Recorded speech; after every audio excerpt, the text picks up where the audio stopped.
Let us move on to our fireside chat, and it will be an interesting few minutes that will put clarity. One of the things that we want to do is so you understand the thoughts and the lineage of where National Action Network comes from. To have this discussion, we have one of the most, I think, proficient journalists that is out here today. She is the White House correspondent for American Urban Radio. Let us welcome to the stage our own Ebony McMorris.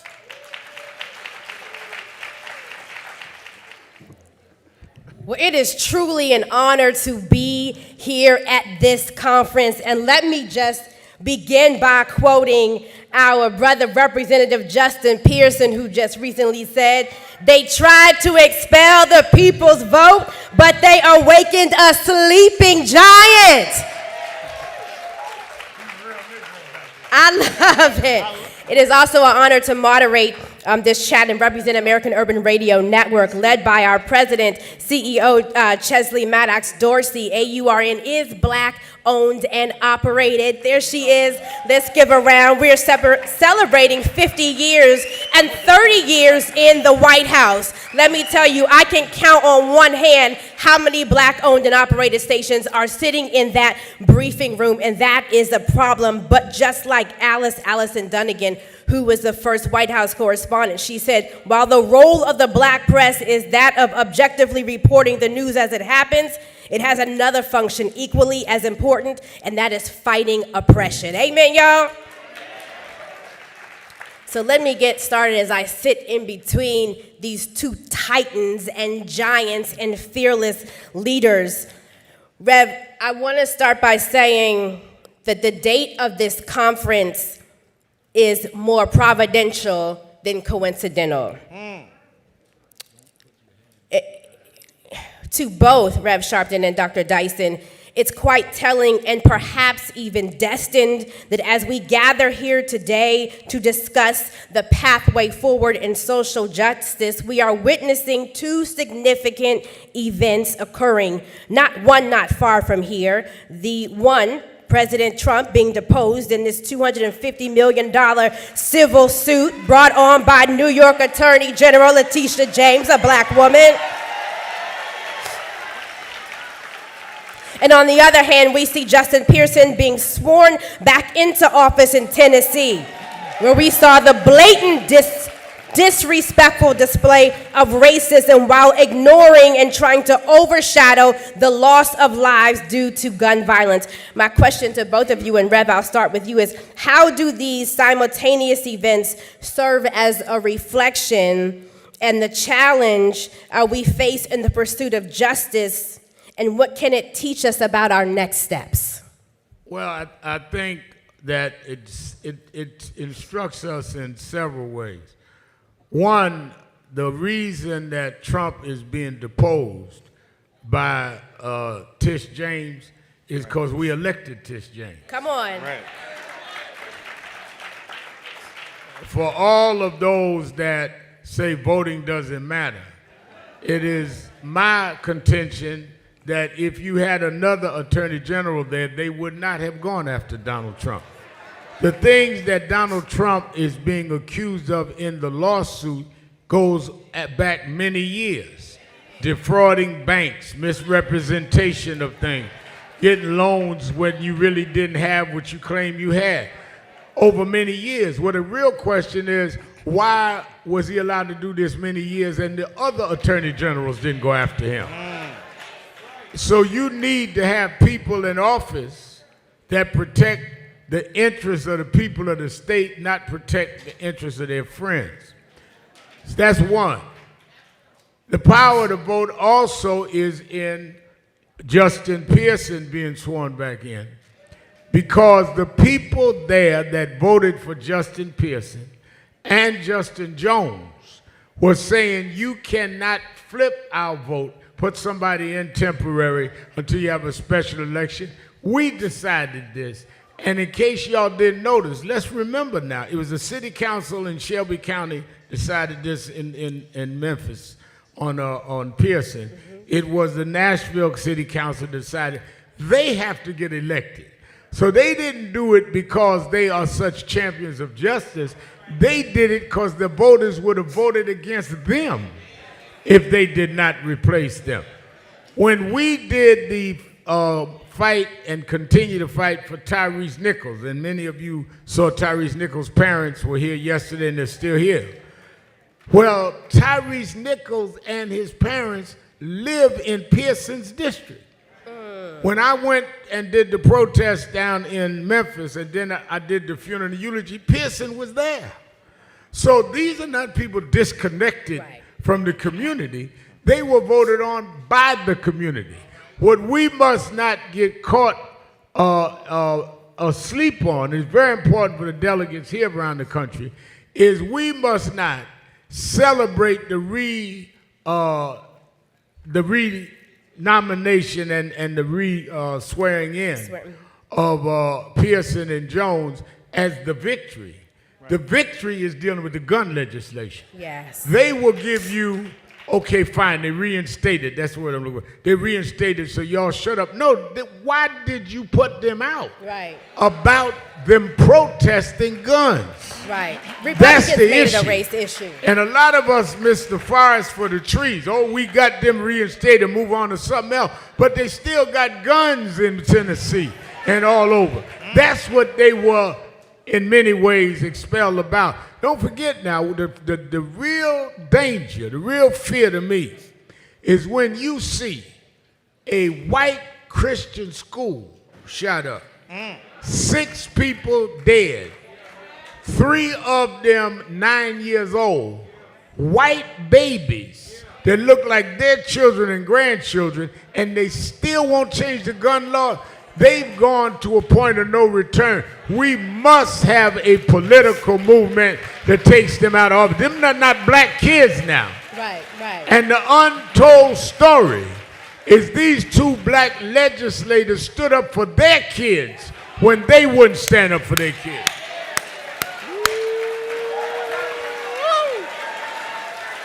It's hot in here. It's hot. Dr. Dyson. Amen. He says Sunday's coming. I think it's here. Dr. Dyson.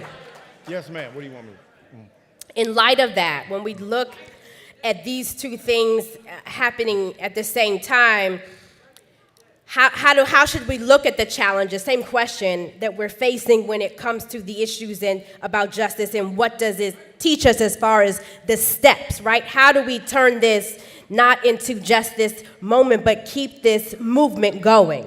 So, Donald Trump being deposed, and when we look at these 2 items, these 2 things happening simultaneously. The 2 things being Pearson. Right. And yes. Yeah, I just want to be clear. First of all, it's a whole list of things that we can say that's happening right now, honestly. Ain't no right. doubt. It's great to be here with you, an extraordinary journalist, and the Reverend Dr. Professor Alfred Sharpton. All right? Now, y'all get your own list. Here's my top 5 all time. Martin Luther King Jr., Frederick Douglass, Jesse Jackson, Harriet Tubman, Al Sharpton. Top 5, undisputed. You don't like it, get your own list. He done earned his way there. Television host, civil rights leader, radio show host, head of a national civil rights organization, advocate for the poor, prophetic professor and preacher. This man is our golden symbol and standard.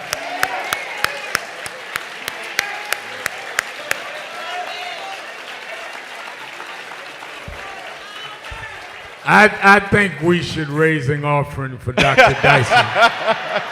When a man preaches, he ought to get paid.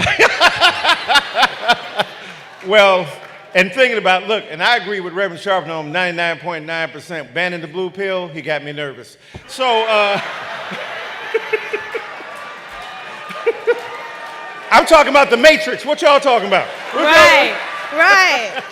So, as Reverend Sharpton brilliantly said, when we talk about Donald Trump not being held to account, a churlish, petulant, insouciant, demagogic, autocratic, fascist, then we have to understand, as Reverend Sharpton said, when you look at the 5 cases being brought against him by attorneys general, 3 of them are black, right? They ain't got there by singing. They ain't got there by dancing. They ain't got there by outperforming somebody. They got there because they were voted into office. And for all you folk who say, oh, it don't make no difference, I didn't get the outcome I wanted, understand what the right wing has been doing. They've been laying in wait for 50 years to overturn Roe versus Wade. And we can't stand in line for hours to make a decision.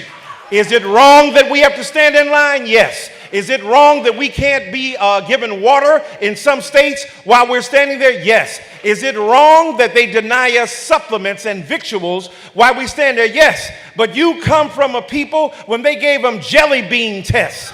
They gave them poll taxes. They gave them literacy tests. They were slapping them and murdering them. And despite that, they dimpled that chat, they pulled that lever, and they put folk into office. Shame on you if you allow Negroes from 50 years ago to outvote you in your comfort of your own particular situation right now. Now, so to answer your question, when you got the young Justins, right? Jones and Pearson. And Rev, I'm in Nashville right now, teaching at Vanderbilt. And I'm glad I'm there to witness firsthand. I spoke at the rally. I stood in league with these young men because they're extraordinary. And I think that their emergence is the reemergence of our appreciation for the fact you can't stop what God intends, right? Now, Reverend Sharpton, here's the irony. In 1955 and 56, when the bus boycott was going on in Montgomery, all the Negroes wanted, remember, initially, was when the white folk got up out of the white section, if nobody was sitting in their seats, let the Negroes sit down. They didn't even want to give us that. So what did we have to do? Took it to the Supreme Court. And the Supreme Court did a far more radical, revolutionary thing than the white folk wanted, than the black folk wanted. And if the white folk had just done what the Negroes had asked it them, they wouldn't have been in for a social change. Just to show you, God will speak up from Washington, D.C. God will speak up from New York City. God will speak up from Nashville, Tennessee. God has no fixation on location or geography. The voice of God amplifies throughout the universe. Now, finally, I must say this, that these 2 events are signal, because you got a mediocre white man who don't know 25 words. Bad, sad, see Dick run. Dr. Seuss. Right? Don't know no words. And mad that the man who had the job before him read whole books. Some he ain't even wrote. But this man has been jealous of black people from the beginning. This man has been nasty toward black people from the beginning. This man that tried to keep us from real estate from the very beginning. The exonerated 5 talking about them. So now, when Martin Luther King Jr.'s bus was in the White House and Joe Biden put it back in because Obama had it there, and when Trump came in, he put the bust of King away. Now on King's anniversary, the 55th, the president of the United States named Donald Trump got busted. So King had a sense of justice returning to the real. That's what I think about that.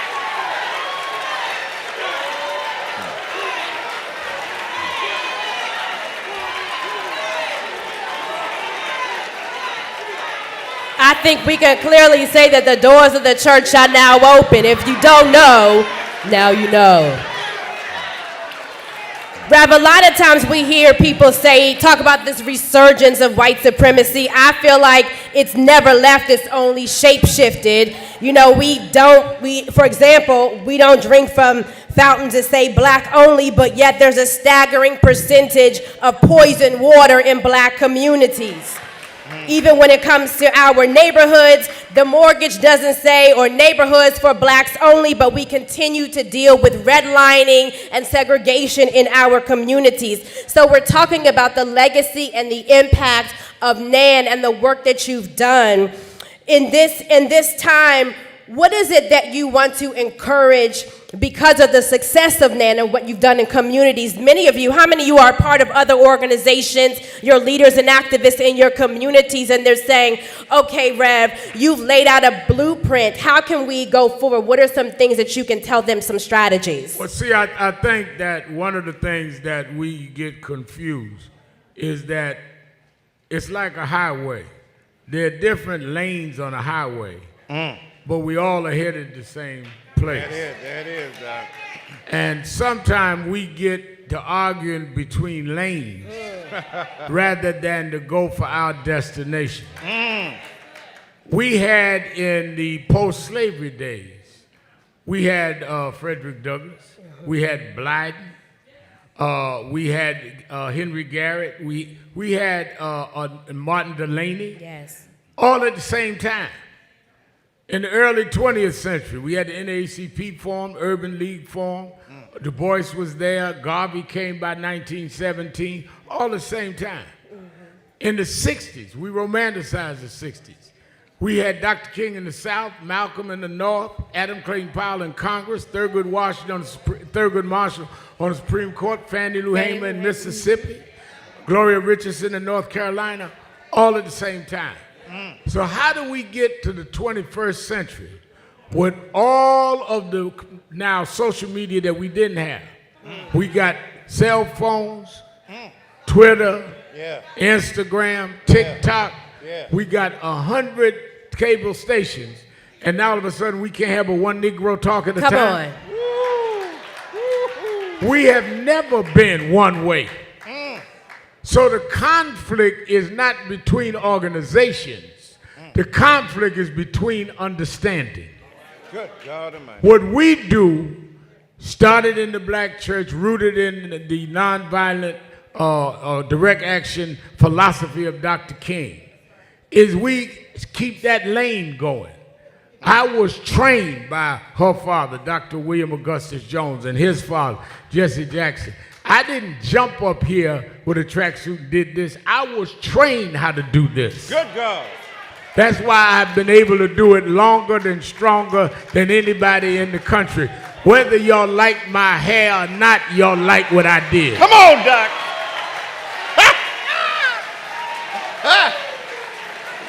Yeah, Lord. And most folk that didn't like my hair was bald-headed anyway.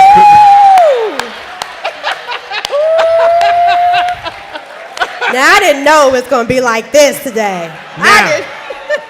So what Nan is saying is that the direct action moves that worked from the whole beginning of our lane till now is our job. That's why we took 200,000 people in a pandemic to Washington about George Floyd.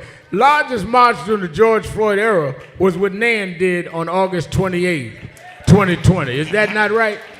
200,000 people when they told us it'd be a super spreader. And we went and nobody caught COVID and there was no super spreader because God is part of what we do. You go to a basement party and get COVID and we have 200,000 people out in front of Lincoln Memorial and everybody go home all right. Yeah. And the same thing, the reason why, you saw the victims up here yesterday, reason why folk call us is one, I tell this to a lot of activists, and Dyson has heard me say this. People say to me, I got the grassroots so-and-so. First of all, there's nothing more grassroots than grandma in a storefront church on a Sunday morning. Yes. Right. Let's not isolate what grassroots is. There's a difference between grassroots and dirt. Grassroots is planted in dirt. Some of y'all just dirty calling yourself grassroots. And what I mean dirty, all you do is come to disrupt and confuse. That's dirty, that ain't grassroots. You're not helping nobody. The reason why people call us is one, because we got somewhere to call. Yes. We got guys in Harlem say, I don't understand why they always calling you Sharpton. I said, well, let me ask you, where's your headquarters? He said, well, I don't have one. Well, that's why they call me. They got an office to call. Let's start with a telephone. Doctor! Secondly, we respond and we come where we will agitate, march, keep their issue out there, and help them pay for the funeral. We service people. We were taught, Junior and I coming up, service is power. Yes. If you serve people, they will work with you because they know where the service come from. This ain't rocket scientist, it's basic organizing. Yeah. And that's what we do. And as you look at this crowd, Nan does it better than anybody in the country Come right on, now. doctor. Oh, yeah.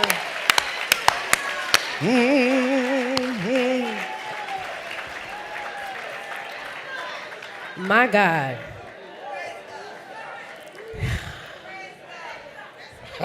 Some things you just gotta let simmer for a second. God says that He said, I'm doing a new thing in this season. Do you not perceive it? Dr. Dyson, your book, Tears We Cannot Stop, a sermon to white America, resonated with so many people, but in the book you urge white Americans to confront the reality of systematic racism and their role in perpetuating it. How do you think that white allies can be even more effective in helping to address and dismantle their own biases and privileges, and what actions need to be taken to create this solidarity? Yes, ma'am, that's a great point. I want to say this about Reverend Sharpton's hair. I love his press and curl. He presses white supremacy every day, and he curls his arms to cock back and deliver a blow against intelligent, unintelligence, and white supremacy. I love that kind of press and curl for sure. His hair got more bounce than half the Negroes we got in America. So if you put a silhouette against Sharpton, it'll look like George Washington. He's just going old school in terms of the presidency of the United States of America. Woo! Now, let me say this. White allies are critical. And what I love about black folk, especially black folk of a certain age, they don't be expecting white folk to be perfect. Some of our younger brothers and sisters, I love them, but like when they were mad at Biden for busing and mad at Biden for the crime bill, dog, older black people like, what white folk you know that wasn't down with them? We talking about what he done lately. He stood by a black man in the White House for 8 years and was his loyal defender. So you don't want to play cancel culture. Because cancel culture and zero tolerance are right-wing inventions, trying to keep black folk in prison and kick them out of school. So when we get white allies, it's not that we're not expecting much of them and demanding much of them, but don't demand perfection. If they make a mistake and they serious and they apologize, let's move forward. Now, having said that, we got to hold them accountable. And white allies are extremely important, and there are levels to this, right? You can be in the entry level where you just say, I feel your pain. You can be a little bit more serious when you are involved in corporate America, and you say, I'm gonna give a blank on the Instagram that's dark and I identify with you, that's cool. Then there's another level when you in corporate America and you say we're gonna pledge after George Floyd $2 to $3 to $4 million, that's one thing. But then at the height of that is to put your mouth and your flesh in the same space and began to march, to begin to articulate our ideals, began to not only give in terms of economic prosperity, but to challenge other white folk yourself. Yes. Don't wait for Reverend Al Sharpton to stand up. When you go home for Thanksgiving, talk to Granny after you eat your meal.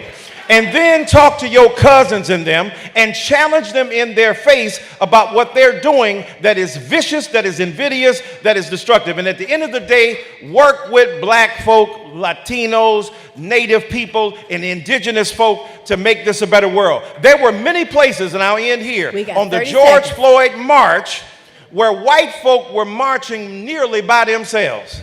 They were talking about Black Lives Matter. It'd be 1,000 white folk and one Negro. That's what I'm talking about.